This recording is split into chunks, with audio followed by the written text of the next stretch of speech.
그날 저녁 밥상 위엔 반찬이 3가지뿐이었습니다. 된장국, 멸치볶음, 그리고 어제 먹다 남은 김치전. 나는 젓가락을 내려놓고 조심스레 물었습니다. 민주야, 엄마가 요즘 허리가 좀 아파서 매달 30만 원만 생활비로 보태주면 안 될까? 아들은 잠시 숟가락을 멈추더니 천천히 고개를 들었습니다. 그 눈빛엔 피로가 아니라 짜증이 있었습니다. 엄마, 나도 돈 모을 때 많아요. 왜 맨날 돈돈거리세요? 그리고는 덧붙였습니다. 엄마도 이제 엄마 인생 사세요. 저한테 기대지 마시고요. 순간 내 귀를 의심했습니다. 그 말은 너무도 차가웠고 너무도 낯설었습니다. 30에 넘게 그 아이의 엄마로 살아왔는데 이제 와서 엄마 인생을 따로 살라니. 나는 아무 말도 하지 못했습니다. 그저 숟가락 끝에 묻은 된장을 닦으며 조용히 자리에서 일어났습니다. 주방의 불빛 아래 내 그림자가 길게 늘어졌습니다. 허리 통증보다 더 깊은 건 마음의 통증이었습니다. 잠들지 못한 밤 나는 오래된 앨범을 꺼냈습니다. 초등학교 운동회 날 두 팔 벌려 뛰어오던 민주의 사진, 졸업식 날 눈물 젖은 교복, 그 모든 기억이 한순간에 무너졌습니다. 그때의 아이는 어디로 갔을까요? 언제부터 내 아들은 이렇게 멀어진 걸까요? 이제는 엄마라는 이름조차 그에게는 짐이 되었을까요? 내가 바란 건 돈이 아니라 마음이었습니다. 엄마, 괜찮아요? 병원은 잘 다녀오셨어요? 그 한마디면 충분했는데 그날 이후 우리 집의 밥상은 조용해졌습니다. 아들은 여전히 그 자리에 앉아 밥을 먹지만 대화는 사라졌습니다. 숟가락 부딪히는 소리만 공기 중에 남았습니다. 그리고 그 소리가 내 심장을 긁어내듯 아팠습니다. 며칠 뒤 아들은 퇴근길에 친구들과 여행을 간다고 말했습니다. 엄마, 이번 주말엔 제주도 좀 다녀올게요. 나는 그 말을 들으며 억지로 웃었습니다. 그래, 다녀와라. 즐겁게. 하지만 등 뒤로 돌아서는 순간 내 미소는 무너졌습니다. 나는 아들의 방문 앞에 잠시 서 있었습니다. 그 문 하나 사이에 30년의 세월이 막혀 있었습니다. 그 안에는 젊은 아들이 있고 그 밖에는 늙은 내가 있었습니다. 그 문이 닫히는 소리는 마치 인생의 종이 울리는 듯 했습니다. 나는 생각했습니다. 이게 손절이라는 걸까? 피 한 방울 섞인 사이라도 마음이 닿지 않으면 남보다 멀구나. 그날 밤 불 꺼진 방 안에서 나는 작은 일기장을 폈습니다. 민주야, 엄마는 돈이 아니라 내 마음이 필요했단다. 30만 원이면 엄마 허리도 엄마 마음도 조금은 나을 것 같았단다. 눈물이 글씨 위로 번졌습니다. 내 글씨는 서툴고 마음은 너무 복잡했습니다. 하지만 그 눈물만큼은 솔직했습니다. 다음 날 아침 나는 일부러 아들이 출근한 뒤에 밥을 먹었습니다. 서로의 시간대를 어긋나게 만드는 것이 이제는 더 편해졌습니다. 그 아이가 덜 미안하길 바랐고 나도 덜 아프길 바랐습니다. 창문을 열자 바람이 불었습니다. 그 바람 속에 지난 세월의 목소리가 들려왔습니다. 민주야, 추울까봐 모자 써라. 엄마는 괜찮아요. 그때의 나는 웃고 있었는데 지금의 나는 혼자였습니다. 나는 여전히 그 아이의 엄마입니다. 하지만 이제 기대지 않는 법을 배우고 있습니다. 30만 원 대신 나는 평온을 받았습니다. 그리고 깨달았습니다. 사랑은 돈으로 시작되지 않지만 돈으로 끝나기도 한다는 걸. 그날 이후 나는 매일 저녁 혼자 밥을 먹습니다. 밥이 식어도 이제는 괜찮습니다. 이제야 비로소 내 인생의 밥상을 차리는 중이니까요. 아들이 나와 말을 끊은 지 어느덧 한 달이 지났다. 같은 집에 살지만 서로의 하루는 완전히 달라졌다. 나는 새벽 5시에 일어나 밥을 차리고 그 아이는 아침 7시쯤 부엌을 스쳐 지나간다. 다녀오겠습니다. 그 한마디면 끝이다. 식탁 위에는 따뜻한 국이 식고 텅 빈 의자만 나를 바라본다. 그런 날이면 나는 멍하니 밥상을 치운다. 쌀 씻는 소리, 물 흐르는 소리, 그게 내 하루의 전부가 되었다. 누군가 묻는다면 외로움에도 소리가 있다고 말하고 싶다. 그건 그릇 부딪히는 소리와 비슷하다. 짧고 텅 비어 있고 오래 남는다. 아들이 퇴근해 돌아올 즈음엔 나는 일부러 방으로 들어가 불을 끈다. 마주치면 서로에게 미안해질까봐. 그 아이도 내 문 앞을 지날 때마다 잠시 멈칫한다. 하지만 그 멈춤은 결코 대화로 이어지지 않는다. 이 집은 이제 말없는 두 사람의 냉전이 계속되는 전쟁터 같다. 그런데 어느 날 우체통에 낯선 봉투 하나가 꽂혀 있었다. 보낸 사람은 민주. 아들이 내게 편지를 쓴 것이다. 손으로 쓴 글씨는 조금 삐뚤었지만 내 마음은 이미 흔들리고 있었다. 편지엔 짧은 글이 적혀 있었다. 엄마, 요즘 생각이 많아요. 그날 내가 너무 말을 심하게 한 것 같아요. 그런데 솔직히 말하면 저도 엄마한테 미안하다는 말을 어떻게 해야 할지 모르겠어요. 돈보다 엄마의 표정이 더 무서웠어요. 내가 잘못했죠. 나는 편지를 들고 한참 동안 서 있었다. 문득 눈물이 떨어졌다. 이 종이 한 장이 그동안 쌓인 벽보다 따뜻했다. 하지만 동시에 이상하게 두려웠다.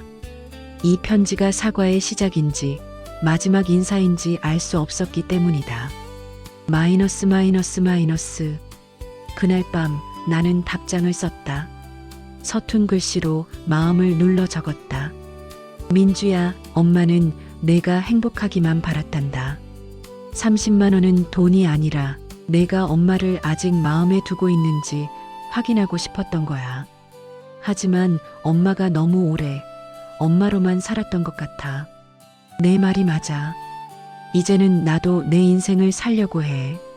그 편지를 쓰고 나서 나는 처음으로 깊은 숨을 내쉬었다.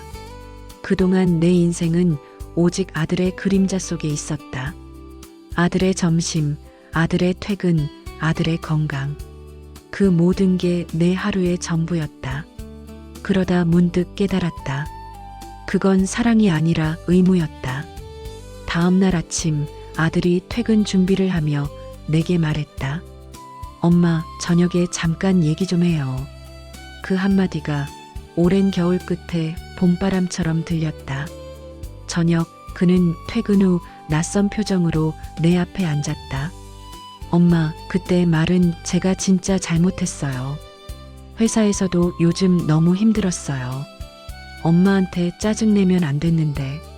죄송해요. 나는 조용히 웃으며 말했다. 그래, 엄마도 미안하다. 너한테 너무 오래 기대 있었나 봐. 그 순간 아들의 눈가가 젖었다. 그 아이는 30년 전 어린 시절의 얼굴로 돌아가 있었다. 그때처럼 미안하다고 울던 모습 그대로였다. 우리는 그날 처음으로 오래된 밥상을 함께 다시 차렸다. 말 한마디 없었지만 된장국 냄새와 밥 짓는 소리가 대화를 대신했다. 나는 그저 조용히 밥을 떠주었다. 그리고 속으로 이렇게 말했다. 이제야 알겠구나. 사랑은 주는 것도 받는 것도 아니라 그저 함께 머무는 것이라는 걸. 밤이 깊어지자 창문에 달빛이 걸렸다. 그 빛 아래에서 나는 오랜만에 편안히 잠이 들었다. 내 손끝엔 아직도 아들의 편지 감촉이 남아 있었다. 그건 30만 원보다 값진 화해의 증거였다. 그날 이후 나는 매일 저녁 일기장을 펼쳤다. 누군가에게 털어놓을 수 없는 말들을 조용히 글로 옮기는 게 내 하루의 유일한 위로가 되었다. 오늘은 창문을 닫지 않았다. 바람이 따뜻했다. 된장국을 끓였다. 맛이 조금 싱거웠지만 괜찮았다. 아들은 여전히 말이 없다. 하지만 나는 웃을 수 있었다. 처음엔 눈물로 젖던 종이 위가 이제는 잉크 자국으로 가득 채워졌다. 그 글자 하나하나가 내 인생의 조각 같았다. 아들에게 매달리던 엄마가 아니라 이제는 스스로의 이름으로 살아가고 싶은 한 사람으로 돌아가는 중이었다. 며칠 전 병원에서 허리 진료를 받던 중 의사가 조심스럽게 말했다. 혼자 여행 한번 다녀오세요. 몸보다 마음이 더 굳었어요. 그 말이 이상하게 오래 남았다. 집에 돌아와 거울 앞에 섰다. 주름진 얼굴, 희끗한 머리, 그리고 여전히 반짝이는 눈동자. 나는 그 눈 속에서 오래전의 소녀를 보았다. 학교 소풍날 들판을 달리던 그때의 나. 그 시절의 나는 세상의 무게보다 바람을 더 믿었다. 나는 결심했다. 그래, 한 번쯤은 나를 위해 떠나보자. 그날 밤 오래된 가방을 꺼냈다. 손때 묻은 여행 가방, 남편과 함께했던 첫 신혼여행 이후로 한 번도 쓰지 않았던 그 가방이었다. 나는 조심스레 속옷과 셔츠 몇 장, 그리고 일기장을 넣었다. 그리고 편지 한 장을 남겼다. 민주야, 엄마는 잠시 다녀올게. 이번엔 너에게 밥을 차려주지 않아도 괜찮겠지? 엄마가 내게서 떨어지는 게 아니라 엄마 자신에게 돌아가는 거란다. 문을 나서자 찬 공기가 스며들었다. 하지만 그 바람 속엔 오랜만에 느껴보는 자유가 있었다. 기차가 역을 떠났다. 창문 밖으로 낯선 풍경이 흘러갔다. 나는 창문에 비친 내 얼굴을 보며 조용히 웃었다. 이게 나야. 누군가의 엄마가 아니라 그냥 나. 기차 안에서 만난 아주머니 한 분이 내 옆에 앉았다. 혼자 여행이세요? 나는 고개를 끄덕였다. 예, 이제는 혼자서도 괜찮아요. 그분은 미소 지으며 말했다. 그게 진짜 멋진 인생이에요. 우리 나이쯤엔 혼자 밥 먹는 용기가 제일 어렵거든요. 그 말을 듣고 마음이 따뜻해졌다.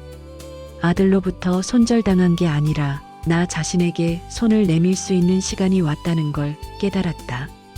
여행지의 바다는 잔잔했다. 바람이 내 머리를 스쳤다. 파도는 멀리서 속삭였다. 괜찮아요. 당신은 잘 살아왔어요. 나는 신발을 벗고 모래 위를 걸었다. 모래가 발가락 사이로 스며드는 감촉이 낯설지 않았다. 바다는 내게 무언가를 묻는 듯했다. 그토록 원하던 건 사랑이었나요? 아니면 그냥 인정받고 싶었던 건가요? 나는 속으로 대답했다. 둘 다요. 하지만 이제는 괜찮아요. 그날 저녁 숙소에서 다시 일기장을 폈다. 오늘은 엄마가 아니라 여자 이정화로 살았다. 세상은 여전히 낯설지만 두렵지 않다. 내일은 꼭 아침 해변을 걸으며 커피를 마셔야지. 밤하늘에는 별이 반짝였다. 그 빛이 유난히 가까워 보였다. 그건 마치 내 마음속 오래된 희망이 다시 깨어나는 듯했다. 그때 휴대폰이 울렸다. 아들 민주라는 이름이 화면에 떴다. 잠시 망설였지만 나는 천천히 통화 버튼을 눌렀다. 엄마, 어디에요? 바다야. 좀 쉬고 싶어서 사진 좀 보내줘요. 나도 거기 가고 싶다. 순간 눈가가 젖었다. 그 짧은 한마디에 30년의 거리감이 바람처럼 흩어졌다. 나는 창문 밖으로 폰을 들어 사진을 찍었다. 검푸른 바다, 석양, 그리고 내 그림자 한 줄. 그리고 사진 아래에 이렇게 적었다. 엄마는 지금 너를 용서했고 나 자신도 용서했단다. 그날 밤 나는 긴 세월 동안 처음으로 행복하다라는 말을 마음속으로 되뇌었다. 30만 원으로 시작된 상처가 결국 나를 다시 살게 한 여정이 될 줄은 몰랐다. 그날 이후 나는 매일 저녁 일기장을 펼쳤다. 누군가에게 털어놓을 수 없는 말들을 조용히 글로 옮기는 게 내 하루의 유일한 위로가 되었다. 오늘은 창문을 닫지 않았다. 바람이 따뜻했다. 된장국을 끓였다. 맛이 조금 싱거웠지만 괜찮았다. 아들은 여전히 말이 없다. 하지만 나는 웃을 수 있었다. 처음엔 눈물로 젖던 종이 위가 이제는 잉크 자국으로 가득 채워졌다. 그 글자 하나하나가 내 인생의 조각 같았다. 아들에게 매달리던 엄마가 아니라 이제는 스스로의 이름으로 살아가고 싶은 한 사람으로 돌아가는 중이었다. 며칠 전 병원에서 허리 진료를 받던 중 의사가 조심스럽게 말했다. 혼자 여행 한번 다녀오세요. 몸보다 마음이 더 굳었어요. 그 말이 이상하게 오래 남았다. 집에 돌아와 거울 앞에 섰다. 주름진 얼굴, 희끗한 머리, 그리고 여전히 반짝이는 눈동자. 나는 그 눈 속에서 오래전의 소녀를 보았다. 학교 소풍날 들판을 달리던 그때의 나. 그 시절의 나는 세상의 무게보다 바람을 더 믿었다. 나는 결심했다. 그래, 한 번쯤은 나를 위해 떠나보자. 그날 밤 오래된 가방을 꺼냈다. 손때 묻은 여행 가방, 남편과 함께했던 첫 신혼여행 이후로 한 번도 쓰지 않았던 그 가방이었다. 나는 조심스레 속옷과 셔츠 몇 장, 그리고 일기장을 넣었다. 그리고 편지 한 장을 남겼다. 민주야, 엄마는 잠시 다녀올게. 이번엔 너에게 밥을 차려주지 않아도 괜찮겠지? 엄마가 내게서 떨어지는 게 아니라 엄마 자신에게 돌아가는 거란다. 문을 나서자 찬 공기가 스며들었다. 하지만 그 바람 속엔 오랜만에 느껴보는 자유가 있었다. 기차가 역을 떠났다. 창문 밖으로 낯선 풍경이 흘러갔다. 나는 창문에 비친 내 얼굴을 보며 조용히 웃었다. 이게 나야. 누군가의 엄마가 아니라 그냥 나. 기차 안에서 만난 아주머니 한 분이 내 옆에 앉았다. 혼자 여행이세요? 나는 고개를 끄덕였다. 예, 이제는 혼자서도 괜찮아요. 그분은 미소 지으며 말했다. 그게 진짜 멋진 인생이에요. 우리 나이쯤엔 혼자 밥 먹는 용기가 제일 어렵거든요. 그 말을 듣고 마음이 따뜻해졌다. 아들로부터 손절당한 게 아니라 나 자신에게 손을 내밀 수 있는 시간이 왔다는 걸 깨달았다. 여행지의 바다는 잔잔했다. 바람이 내 머리를 스쳤다. 파도는 멀리서 속삭였다. 괜찮아요. 당신은 잘 살아왔어요. 나는 신발을 벗고 모래 위를 걸었다. 모래가 발가락 사이로 스며드는 감촉이 낯설지 않았다. 바다는 내게 무언가를 묻는 듯했다. 그토록 원하던 건 사랑이었나요? 아니면 그냥 인정받고 싶었던 건가요?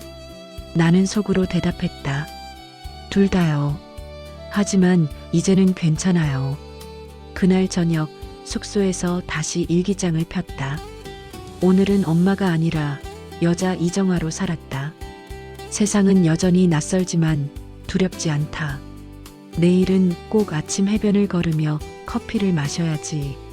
밤하늘에는 별이 반짝였다. 그 빛이 유난히 가까워 보였다. 그건 마치 내 마음속 오래된 희망이 다시 깨어나는 듯했다. 그때 휴대폰이 울렸다. 아들 민주라는 이름이 화면에 떴다. 잠시 망설였지만 나는 천천히 통화 버튼을 눌렀다. 엄마, 어디에요? 바다야. 좀 쉬고 싶어서 사진 좀 보내줘요. 나도 거기 가고 싶다. 순간 눈가가 젖었다. 그 짧은 한마디에 30년의 거리감이 바람처럼 흩어졌다. 나는 창문 밖으로 폰을 들어 사진을 찍었다. 검푸른 바다, 석양, 그리고 내 그림자 한 줄. 그리고 사진 아래에 이렇게 적었다. 엄마는 지금 너를 용서했고 나 자신도 용서했단다. 그날 밤 나는 긴 세월 동안 처음으로 행복하다라는 말을 마음속으로 되뇌었다. 30만 원으로 시작된 상처가 결국 나를 다시 살게 한 여정이 될 줄은 몰랐다. 바다에 다녀온 다음 날 아침, 나는 파도 소리를 다시 듣고 싶어 해변을 찾았다. 밤새 내린 비 덕분에 모래는 촉촉했고 바람은 부드러웠다. 그 바람 속에서 나는 오랜만에 살아있음을 느꼈다. 민주야, 잘 지내니? 혼잣말처럼 내뱉은 목소리가 바다로 스며들었다. 휴대폰을 열자 전날 찍은 사진 밑으로 메시지가 하나 와 있었다. 엄마, 거기 바다 예쁘네요. 혹시 내일 시간 돼요? 저도 거기로 갈게요. 그 한 줄을 읽는 순간 가슴이 쿵 내려앉았다. 오랜 세월 쌓인 침묵이 파도처럼 밀려왔다. 나는 잠시 눈을 감았다. 이제 다시 마주해야 하는 거구나. 그날 오후 역 앞 카페에 앉았다. 창밖으로 푸른 기차가 천천히 들어왔다. 그 안에서 아들이 내렸다. 검은 재킷에 여전히 성숙하지 못한 표정. 그러나 그 얼굴엔 지난달보다 훨씬 다른 빛이 있었다. 엄마. 짧은 호명이었다. 나는 무의식적으로 자리에서 일어났다. 왔구나. 그는 나를 보며 미안하다는 듯 웃었다. 엄마, 진짜 혼자 오셨네요. 용감하네요. 너도 올 줄 몰랐어. 어제 사진 보고 그냥 마음이 이상했어요. 우리는 말없이 서로를 바라보았다. 커피잔에 김이 사라지고 시간도 멈춘 듯 했다.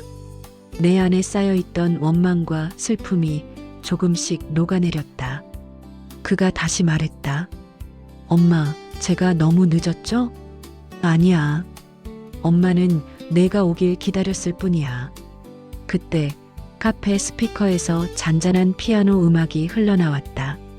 마치 오래전 어린아들이 집에서 연습하던 동요 같았다. 그 음악이 우리 사이의 공기를 따뜻하게 바꿔놓았다. 엄마, 우리 바다 좀 걸을까요? 그의 제안에 나는 고개를 끄덕였다. 바닷가에 도착했을 때 하늘은 이미 붉게 물들고 있었다. 바람은 여전히 부드러웠고 파도는 어제보다 잔잔했다. 우리는 말없이 걸었다. 가끔씩 모래 위에 남겨진 발자국이 서로의 거리를 대신했다. 엄마, 사실 요즘 회사 일도 힘들고 혼자 사는 것도 버거워요. 그래서 엄마가 그날 돈 얘기했을 때 괜히 내 불안을 다 쏟아낸 것 같아요.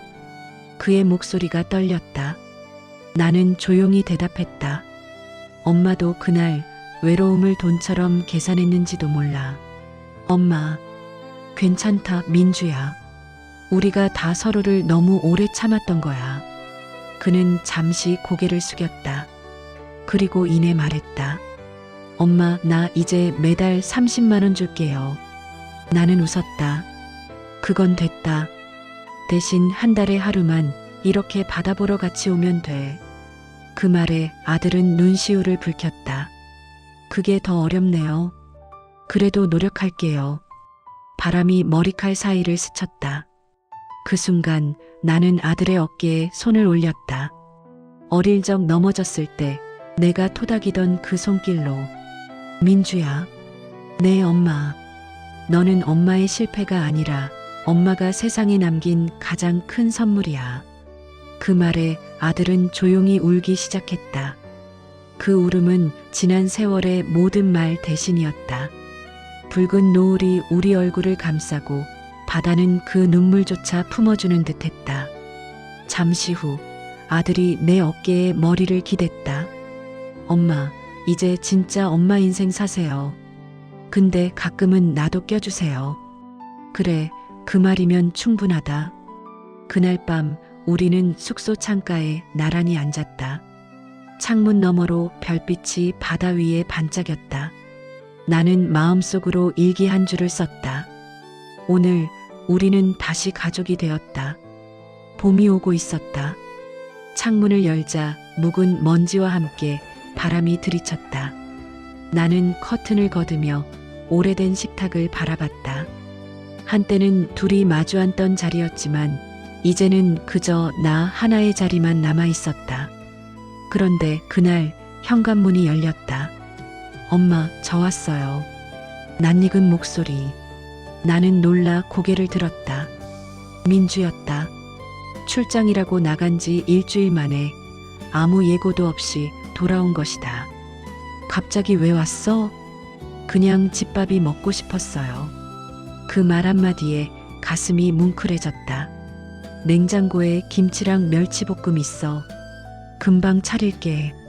밥을 짓는 동안 아들은 부엌에 서 있었다. 엄마, 요즘 혼자 밥 먹을 때 어때요? 괜찮아. 익숙해졌지 뭐. 그래도 혼자 먹는 밥은 심심하잖아요. 그의 말에 나는 잠시 손을 멈췄다. 그제야 느꼈다.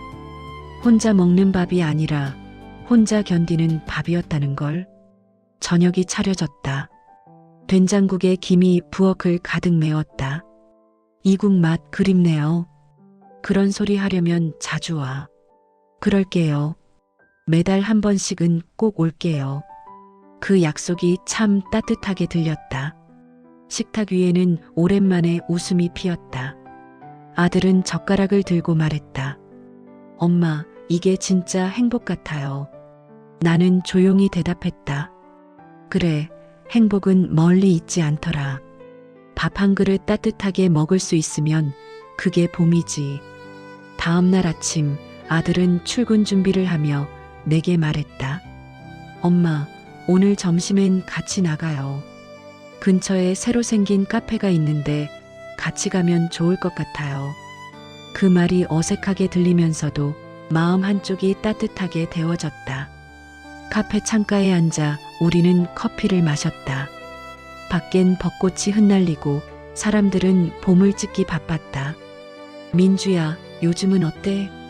예전엔 회사가 전부였는데 이제는 엄마랑 이런 시간들이 더 좋아요.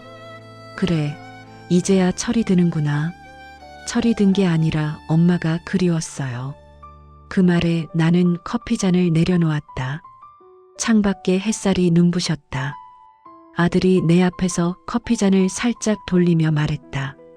엄마, 이번 달 30만 원은 여기 넣었어요. 또 그 얘기야? 이번엔 생활비가 아니라 고마움이에요. 고마움? 엄마가 버텨줘서 제가 여기까지 온 거잖아요. 그 순간 내 눈에 눈물이 고였다. 민주야, 이제 그런 거 안 해도 돼. 엄마는 내가 이렇게 웃는 얼굴로 밥 먹는 게 제일 큰 선물이야. 그래도 약속은 약속이니까요. 집으로 돌아오자 아들은 냉장고를 열고 장을 봐오자고 했다. 엄마 좋아하는 봄나물 사올게요. 이젠 내가 할게. 이번엔 제 차례예요. 그날 저녁 식탁 위에는 봄나물 무침과 된장국 그리고 아들이 만든 달걀말이가 놓였다. 이상하네. 내 아들이 이런 걸 다 하다니. 유튜브 덕분이죠. 그래, 세상 참 좋아졌지. 밥을 먹으며 우리는 웃었다. 그 웃음은 봄 햇살 같았다. 서로의 상처를 녹이고 다시 같은 시간 속으로 이끌었다. 그날 밤 일기장에 한 줄을 적었다. 오늘 밥상 위에 봄이 찾아왔다. 그리고 나는 다시 엄마로 한 사람으로 살고 있다. 봄이 깊어가던 어느 날이었다. 나는 오래된 서랍을 정리하다가 결혼 초기에 적어둔 메모 한 장을 발견했다. 언젠가 나만의 가게를 갖자. 그 한 줄이 내 마음을 오래 두드렸다. 결혼 후엔 늘 가족이 우선이었다. 남편의 도시락, 아들의 학원비, 그리고 집세. 나는 내 이름이 아닌 가족의 이름으로만 살았다. 하지만 지금은 다르다. 이제는 엄마가 아니라 이정아로 살아도 괜찮은 나이가 되었다. 그날 오후 나는 동네 부동산을 찾았다. 아주머니, 여기 1층 작은 상가 있나요? 네, 모퉁이 쪽 6평짜리 있어요. 원래 분식집이었는데. 그 순간 마음이 이상하게 뛰었다. 퇴근한 아들에게 조심스럽게 말했다. 엄마, 진짜 가게 하실 거예요? 그래. 밥상 차리던 손으로 이젠 손님 밥상도 차려보려 해. 요즘은 힘들어요. 배달도 많고 손님도 까다롭고. 괜찮아. 손님이 까다로워도 엄마는 사람 대하는 게 익숙하거든. 며칠 뒤 나는 계약서를 썼다. 손이 떨렸지만 마음은 이상하게 평온했다. 이제 진짜 나의 인생이 시작되는구나. 첫날은 아무도 오지 않았다. 햇살만 가게 안을 비추고 있었다. 나는 조용히 된장국 냄비를 올려놓았다. 그 냄새가 퍼지자 문이 살짝 열렸다. 혹시 밥 되나요? 한 아주머니가 들어왔다. 그럼요. 따끈한 국도 있어요. 그 한 손님이 내 첫 봄 손님이었다. 며칠 뒤부터 동네 사람들이 하나둘 찾아왔다. 이모님 된장찌개 맛있네요. 이거 진짜 집밥 같아요. 그 말이 얼마나 고마웠는지 모른다. 하루 매출은 많지 않았지만 가게 안에는 늘 따뜻한 말들이 오갔다. 어느 날 문이 열리더니 낯익은 얼굴이 들어왔다. 민주였다. 엄마 진짜 했네요. 그럼 약속했잖아. 엄마 인생 한번 살아본다고. 그는 주위를 둘러보다가 작은 메뉴판을 보고 웃었다. 정화밥상 집처럼 따뜻한 한 끼. 이 이름 누가 지었어요? 엄마가. 이젠 이름을 숨기지 않기로 했거든. 그날 아들은 손님이 되어 내 밥을 먹었다. 엄마, 이거 진짜 맛있어요. 내가 그렇게 말하니 살겠네. 근데요, 저도 도와드릴게요. 괜찮다. 엄마 혼자도 할 수 있어. 그래도 같이 하면 더 좋잖아요. 그날 이후 아들은 주말마다 가게로 왔다. 주방을 돕고 주문을 받고 손님들과 농담을 나눴다. 어느새 정화밥상은 작은 가족 식당이 되었다. 하루는 손님 한 분이 내게 물었다. 사장님, 이 밥상엔 뭐가 특별한가요? 나는 웃으며 대답했다. 누군가에게 미안한 마음으로 지은 밥이에요. 그래서 조금 더 따뜻하죠. 저녁이 되자 아들이 불을 끄며 말했다. 엄마, 오늘 매출 13만 원이에요. 와, 그럼 오늘 저녁은 내가 쏜다. 뭐 드실래요? 라면. 엄마표 말고 내가 끓인 걸로. 가게 불빛이 골목을 비추었다. 나는 조용히 생각했다. 30만 원으로 시작된 상처가 결국 내 이름을 되찾게 했구나. 집에 돌아와 일기장을 열었다. 오늘 손님이 내 이름을 불렀다. 정화 씨, 이 밥 참 좋네요. 그 한마디에 나는 세상과 다시 이어졌다. 가게 문을 연 지도 어느새 3달이 지났다. 처음엔 내가 할 수 있을까 하는 두려움이 컸지만 이제는 손이 기억한다. 아침엔 된장국을 끓이고 점심엔 손님들과 인사를 나눈다. 그리고 저녁이면 하루의 피로 대신 감사가 남는다. 가게 간판 정화밥상 아래엔 항상 노란 화분 하나가 놓여 있다. 그건 아들이 선물한 화분이었다. 엄마, 이 꽃 이름 알아요? 금잔화래요. 햇빛을 좋아해서 늘 고개를 든대요. 그 말이 왠지 내 이야기 같았다. 오늘도 단골 손님이 들어왔다. 사장님, 어제 된장찌개 진짜 맛있었어요. 오늘은 좀 더 진하게 끓였어요. 기분이 좋아서요. 기분 좋아 보이세요. 네, 요즘은 하루하루가 선물이에요. 그 순간 문이 열렸다. 민주가 들어왔다. 엄마, 손님 많네. 나도 도와야겠다. 오늘은 쉬는 날이잖아. 괜찮아요. 이젠 여기가 제 2번째 집이에요. 아들은 주문을 받고 설거지를 하고 손님과 웃으며 농담을 건넸다. 그 모습이 참 든든했다. 퇴근길 한 손님이 나에게 말했다. 아드님 참 착하네요. 요즘 보기 힘든 효자예요. 나는 웃으며 대답했다. 예, 손님 덕분에 점점 더 잘 자라네요. 30살인데 이제야 철이 들었어요. 가게 불을 끄고 나서 우리는 함께 버스를 탔다. 창밖의 불빛이 차창에 흔들렸다. 엄마 있잖아요. 응? 요즘 회사보다 여기 오는 게 더 좋아요. 왜? 사람 냄새가 나요. 회사에선 그 냄새가 안 나요. 그 말에 가슴이 따뜻해졌다. 그래, 이게 진짜 인생이지. 다음 주말 가게엔 특별한 손님이 왔다. 아들의 친구들이었다. 형, 어머니, 여기 진짜 맛있다면서요? 엄마, 오늘 예약 손님이에요. 6명. 나는 웃으며 밥상을 차렸다. 된장찌개, 오이무침, 김치전, 그리고 따뜻한 밥. 그들이 먹으며 말했다. 이거 진짜 엄마 손맛이에요. 우리 엄마도 이런 밥상 그리워하겠네요. 그 말에 순간 목이 메었다. 식사가 끝난 뒤 친구 하나가 말했다. 이 가게 진짜 좋네요. 사람 사는 냄새가 나요. 나는 고개를 숙여 인사했다. 고마워요. 그런 말이 제일 힘이 돼요. 밤이 되자 가게 안은 고요해졌다. 아들과 나는 뒷정리를 하며 이런저런 이야기를 나눴다. 엄마, 예전엔 우리가 너무 각자 살았던 것 같아요. 그래, 같은 집에 있어도 마음은 멀었지. 근데 이제는 진짜 가족이 된 것 같아요. 그렇지. 피로 맺어진 가족이 아니라 마음으로 다시 만든 가족. 아들은 조용히 내 손을 잡았다. 엄마, 고마워요. 엄마가 용기 냈으니까 나도 바뀔 수 있었어요.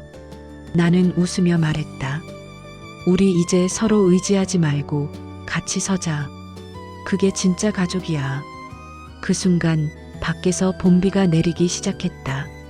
가게 유리창에 빗방울이 떨어지고 가로등 불빛이 부드럽게 번졌다. 나는 문을 닫으며 속으로 음조렸다. 이 비가 지나면 여름이 오겠지. 그리고 우리는 계속 함께일 거야. 집에 돌아와 일기장을 폈다. 오늘 가게에 손님이 많았다. 아들도 웃었다. 그리고 나도 웃었다. 가족이란 결국 서로를 이해하려는 시간의 다른 이름이었다. 밤이 깊었다. 가게 불을 모두 끄고 나는 의자에 앉아 있었다. 문 닫은 가게 안엔 된장국 냄새가 아직 남아 있었다. 하루의 마무리를 하는 이 시간, 나는 문득 오래된 서랍을 열었다. 그 안에는 수많은 영수증과 함께 한 장의 편지지가 있었다. 민주에게 몇 주 전부터 마음속에서 계속 쓰고 싶었던 말들을 이제야 꺼내기로 했다. 마이너스. 민주야, 너는 아마 이 편지를 읽으며 엄마가 또 감성에 젖었다고 웃을지도 모르겠지. 그래도 괜찮아. 이건 단순한 편지가 아니라 우리 둘의 인생이 다시 이어진 기록이니까. 처음에 엄마가 너에게 30만 원을 말했을 때 그건 돈이 아니라 마음이었다. 엄마가 병원에서 돌아온 그날 허리보다 더 아팠던 건 외로움이었단다. 그때 너의 한마디가 너무 차가워서 세상이 다 멈춘 줄 알았다. 하지만 이제 그 말도 미워하지 않는다. 내가 울던 그 바닷가, 그날의 파도 소리를 아직 기억해. 그 파도는 우리에게 이렇게 말했지. 가족은 멀어져도 다시 돌아온다. 이제는 정말 알겠어. 우리가 멀어졌던 건 돈 때문이 아니라 서로의 마음을 듣지 않았기 때문이야. 엄마는 주려고만 했고 너는 버텨야 한다고 생각했겠지. 그 사이에 사랑의 말은 묻혀버렸어. 이제 엄마는 정화밥상의 사장이야. 하루에 손님이 20명이든 10명이든 상관없어. 누군가의 하루가 따뜻해지면 그걸로 충분해. 엄마가 배운 건 단 하나야. 사랑은 기대는 게 아니라 나누는 거야. 오늘도 손님 한 분이 그러더라. 사장님, 밥이 참 사람 같아요. 그 말을 듣고 엄마는 울컥했단다. 그 밥엔 너와의 시간이 그리고 엄마의 지난 날이 다 들어있었거든. 민주야, 엄마는 요즘 부쩍 너를 어릴 적 모습으로 떠올려. 운동의 날 넘어져도 울지 않던 내 모습, 밤새 공부하던 방 안의 불빛, 그리고 처음 월급을 받아 엄마에게 케이크를 사왔던 그날. 그땐 몰랐지. 그 케이크에 담긴 마음이 이렇게 오래 남을 줄은. 엄마도 이제 나이를 먹었어.